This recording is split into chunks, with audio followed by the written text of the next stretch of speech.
Behind The Herald Headlines with Daron Mann. Looking at your Herald headlines for the first Wednesday of 2022, January 5. Frontline health workers frozen out. Hundreds of medical staff placed on the front line to battle COVID-19 in the Eastern Cape will not be returning to work in 2022 as their contracts have lapsed and the health department is unable to keep up with salary payments. Also off the front page today, accused claims computer told him to kill friend. He believes his mother was eaten by stray cats, that he owns every computer in the world, and that President Cyril Ramaphosa is an undercover Somali national. These are just some of the bizarre ideas in the mind of Abdirazak Wasi, accused of murdering another man because a computer told him to do so. For more on these and other stories, visit heraldlive.co.za. Each one of us has a story to tell and a story to share. A story that deserves to be heard. A story that inspires, motivates, and gives people a reason to keep going. A story about our triumphs as individuals and as a team. A story about our humble beginnings and what the future holds for us. A story about our heritage and that which brings us together. It is these stories that connect us. The Herald. Whatever you live for, we live to tell that story for you. Behind the Herald headlines today, talking pit bulls. Always a controversial topic and likely to attract robust opinion. Too often in the news as a result of tragic incidents such as the recent attack in Zwide carried in the Herald, in which 3-year-old Simamkele Khovu was mauled to death by a neighbour's dog. Are pit bulls bad dogs? Are their owners bad? Or is it bad training? Joining us now from Pitbull Federation of South Africa, their spokesperson, Lins Rautenbach. Lins, Happy New Year. Thank you for joining us. This is a thorny issue. Great. Thank you so much for having me. Yes, it is a thorny issue. And before I start, like I do with all my interviews, on behalf of all of us decent pitbull people who do make up the majority, I am sorry for the stuff that's gone down. But we do have a problem, and I do believe that we need to now start talking hard facts. Bad owners, bad dog, bad training and socialization. Can you sum it up? Right. Let's start off. It is actually a very complex thing. The American Pit Bull Terrier itself is a fantastic breed. When owned responsibly, bred responsibly, and owners know what they're up against, these dogs are not toys. Over the years, we've seen a massive flood of unwanted dogs and a massive flood in the population of the American Pit Bull Terrier. And I feel today I need to put this at the feet of the very people who are to blame for this. Somebody needs to tell the truth. And the very blame for this breed becoming so popular and landing up in the wrong hands sits at the feet of the Pit Bull Advocacy lobby. We never actually had that many pit bulls in South Africa. They came in the late 1980s and they were in the hands of a select few people who knew them.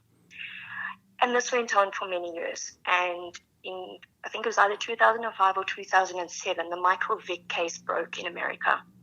And the world was shocked to see what was going on. And dog fighting hit the news. And with this came this whole thing of save the pit bull and pity the pit bull. And stories started floating around with how you raised them, and they were the dog for every family, and they were just like other dogs. But nothing could be further from the truth.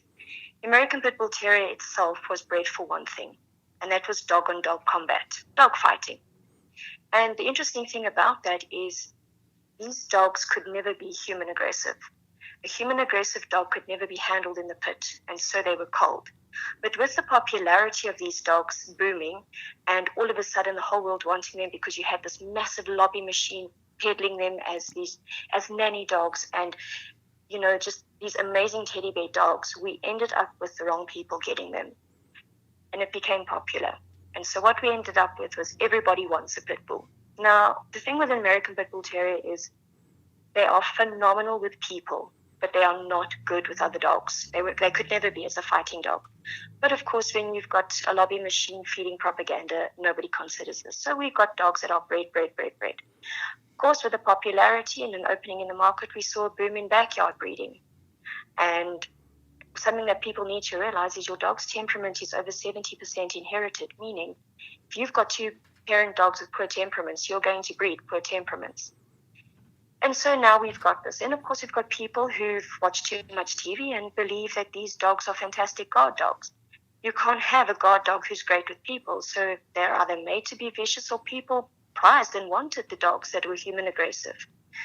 Then, of course, we've got poor training. Now, dog training and socialization is something that people don't understand. Socialization is not teaching your dog to love the whole world in terms of other dogs. It's to teach your dog how to cope in the world.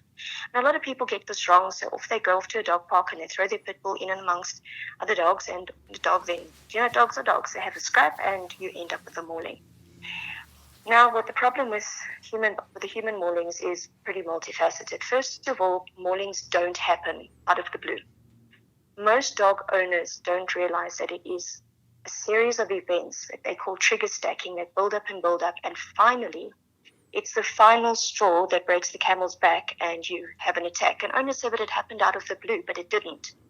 Maulings also don't happen in a vacuum. There are various things that happen that lead up to a mauling. And unfortunately, because most owners don't understand basic dog body language, they miss these signs. And of course, then when it happens, the world's in shock because how did this happen? My dog's never done this before, but it was a long time coming. Lins, there appears to have been an increase in recent times in these pit bull attacks. Is that just as a result of media coverage versus other breeds? No, or is it because of the greater number of pit bulls that we find in the dog population? You know what? This is new and it is increasing. South Africa's got one of the highest fatality and mauling rates in the world. It is not due to the media this is happening. And it is happening because we've got people who are just not willing to tell the truth. So we've got this flood of dogs. Now, I am going to be dead honest with you. Nobody does their research. People will speak to their next door neighbor who has a pit bull, or they'll speak to somebody who rescues. Rescue people in general do not know our breed.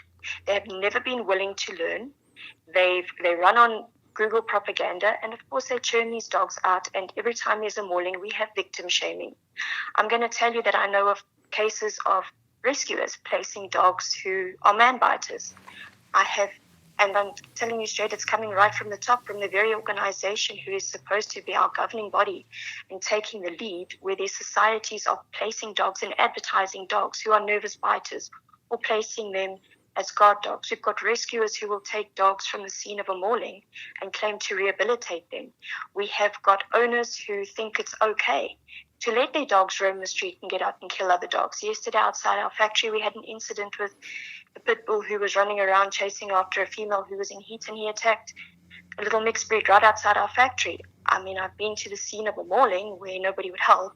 The dog had basically taken down a 75-year-old lady, was eating it. When we removed the dog, there was outcry because the dog was euthanized. So it is due to an increase in the population of pit bulls, but we have to ask, why is there an increase? And the increase is due to the fact that we have people who are putting false information out there. My advice to your communities is the following. First of all, children should not be owning pit bulls. It has become a status symbol, and we have youngsters who are all wanting these dogs. It's a macho thing. They're just not. Children are not responsible enough to own these dogs. And I would encourage the communities to understand that you have the power to actually not have these dogs in the communities, and you don't want them in your community. I love these dogs. I will always own them. But these are not ideal family pets. In the hands of those of us who are called to own them, they are phenomenal. But it's a lifestyle. You live a life with special gating. You need to understand that what your dog is and what your dog isn't. You cannot take a dog who's got a poor temperament and place it in a home. Euthanasia itself is a sore topic. And we're sitting with a problem where people who are willing to put problem dogs down are literally massacred on social media and by the public. About a year and a half ago, there was a dog down in Cape Town who attacked a kid.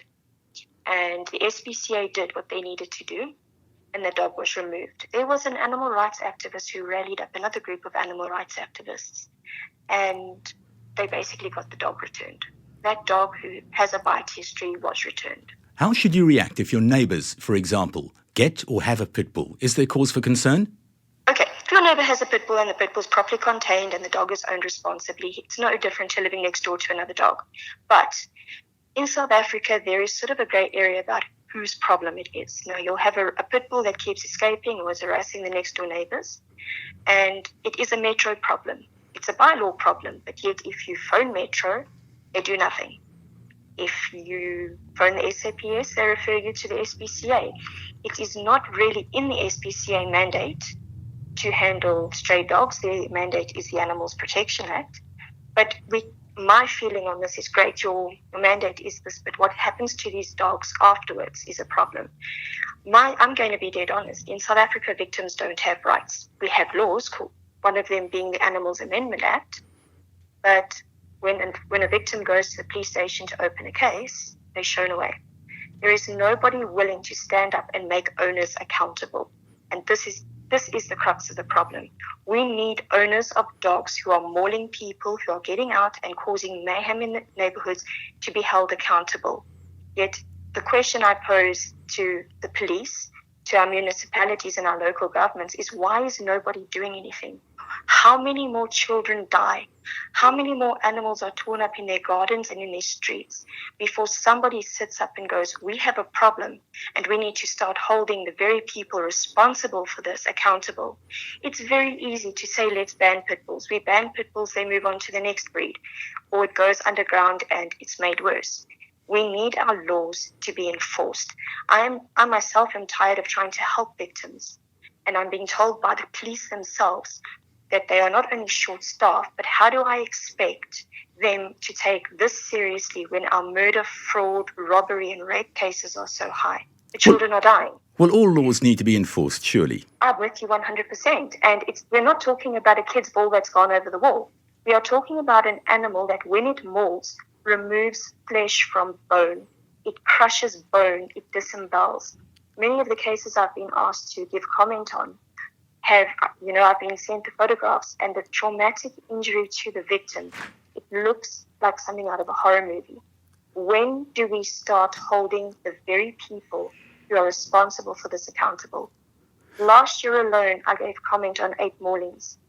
Of those, half were fatalities and half of those were children. Final question for you, Lins. So, Pitbull Federation of South Africa, what is your position with regards to banning? Or should there be a screening process before folk are allowed to have pit bulls? Partial banning. How would you like to see things operate? The Pitbull Federation of South Africa is the one organisation in South Africa that really has thrown themselves behind the breed. The Pitbull Federation himself, and we certainly often speak about this, we feel that we do need some kind of legislature that controls this. Now, we're not calling for an outright ban. What we are saying is we need things like, if you own a pit bull, your dog has to be registered, microchipped, and there needs to be a database. Your dog has to be sterilized, and you don't just get to breed these dogs. If you own a pit bull, you are responsible for that dog. There needs to be certain things in place, like your property security. Your dog needs to be going to dog training. You yourself have to make sure that if your dog escapes, you are held accountable.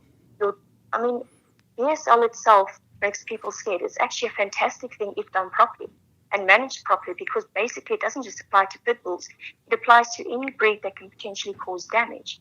We do not own dogs that cause minor damage. All dogs bite, but not like ours. So yes, Pitbull Federation would like to see harsher punishments for owners whose dogs maul people. You would like to see some kind of legislature and management of these dogs, and not only our breed, bull terriers, boer bulls, German shepherds, Rottweilers. It boils down to, since we cannot trust the public to be responsible with their dogs, it needs to be managed by government. And it is something that we have been speaking about, working towards and advocating towards, because our dogs are in trouble. We're not going to lie and tell the public that it's not pit bulls. We are not going to lie and tell you that it's media propaganda. We have a problem. There's only one way we're going to fix that, and that's with accountability. We're going to leave it there. Thank you very much, Lins Rautenbach, spokesperson for the Pitbull Federation of South Africa, joining us today to discuss this perennial problem, which, as I said earlier, tragically raised its head again towards the end of last year when 3-year-old Simamkele Khovu was killed in Zwide, mauled to death by a neighbour's dog. Have a good day, Lins. Appreciate your time on Behind the Herald Headlines with Daron Mann. Continuing our chat about pit bulls on Behind the Herald Headlines now, we're joined by well-known Nelson Mandela Bay pit bull owner, advocate, rehabber and rehomer, Marizanne Ferreira. Marizanne, thanks for joining us. Your experience with pit bulls stretches back many years. Absolutely, Darren. Yes, as a pit bull owner, just over 9 years, and working, rescuing, rehabbing, rehoming pit bulls, probably run about 10, 12 years. Too often in the headlines as a result of tragic incidents like that in Zwide recently, where a young girl was mauled to death. Are pit bulls getting a bad rap from the media? Are their issues highlighted versus other breeds, or are they on the increase? Darren, there's an old saying amongst pit bull owners that if not for the media, pit bulls would have been just another dog. No offense, okay? The Not at media all. also helps pit bulls. But yes, I think it's very sensational. I'm actually at the point where I'm sick and tired of it. You know, the pit bull owners who know better, and I say that with all the respect in the world, we are fed up. We're tired of it. We're tired of only the pit bull incidents being recorded and only giving sensational and normally using a photograph that looks terrible. It's not even the dog in question. Rottweilers that recently killed a dog that we all know about, not mentioned in the newspapers. There was an incident of a dog that ripped our owner's hand off in Nelson Mandela Bay recently, not in the newspapers. But if it's a pit bull, the world is aware of this. And for me, it's really just a case of sensationalism. They are these mystical monsters.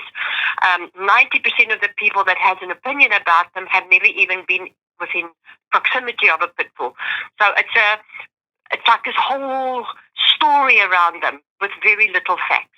Marizanne, the Pit Bull Federation of South Africa takes a slightly different line. They feel that the public don't know too much about pit bulls and can't be trusted with pit bulls, and they want some sort of law or bylaws implemented which will see pit bull owners screened, and they're not in favour of a total banning of the breed, but they do feel that the public aren't educated enough. I fully agree with that, Darren. In fact, I could take that a step further. I would like pit bulls to be, and this is obviously not official, but I've made the statement, I wish they would ban pit bulls, not to protect the so-called public from the pit bull, but to protect the pit bull from the public. They are abused. They are chained morning, noon and night. They are bred to death. They are sold on street corners. They are sold in parking areas. They are sold from the back of a car boot. Anything from 50 Rand to 10,000 Rand, you can buy a pit bull. Pit bulls are lost. They are filling the shelters as stray animals, unwanted animals. And all of that, in my opinion, is because the owner is not equipped to handle a pit bull, or in my case, I would be a poor husky owner. I would be a very poor schnauzer owner. People do not do their homework before they get a dog. Pit bulls, unfortunately, are the flavor of the month. So everybody wants a pit bull, hence, in my opinion, the huge amount of pit bulls. If you want a dog, any dog, pit bull, I mentioned husky as an example. I'm actually a big husky fan. I really wanted a husky when I was a grown-up and I could have my own dog. I read up about huskies and I realized I would be a terrible husky owner. I am too lazy to groom, and the walking and all that kind of nonsense. So I never got a husky because I'm not a good husky owner, but I'm a darn good pit bull owner. You read up about the breed, you find out about the breed, you find out what their shortcomings are, what their strong points are, and you equip yourself and you work with that. I know a Jack Russell has a short fuse. A pit bull has a short fuse. So if I take my pit bull out, you've met my dog. She's probably the kindest animal you ever meet in your entire life. If I take my dog out, I'm aware of every little thing around me. Everything. I know where there's somebody standing. I know there's a cat on that corner. You have to do that because I know if my dog sees a cat, I'll lose her. I also know if there's a little buck or a goat, she will go and lick it. People need to be competent. They need to know what they're dealing with before they go into, I want a pit bull. Marizanne, and what do you say to folk who live in proximity to pit bulls? Your neighbours, for example, have a pit bull. Is there cause for concern? How should you react? No, I don't think. I think it's also, I often get calls. People will complain about a dog next door not getting food or not having water or being alone all day long, and then it ends up to be a pit bull, and they're terrified of this dog. People need to educate themselves.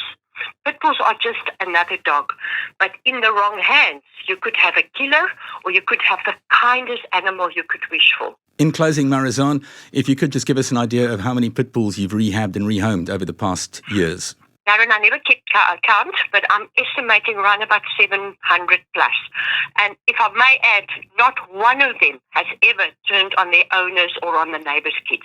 Not one of them. We appreciate your thoughts. She's from Nelson Mandela Bay. She's a pit bull owner of many years, well experienced with the breed. She's an advocate for the breed, and she's also a rehabber and a rehomer. Marizanne Ferreira, thank you very much for joining us on Behind the Herald Headlines today. You, like us, I'm sure, hope that we don't have too many more incidents of pit bulls mauling folk. They're often in the headlines, as you said, and it's not the kind of thing that the public needs. That's the one prayer I have every day. Thanks, Darren. That was today's edition of Behind the Herald Headlines with Daron Mann.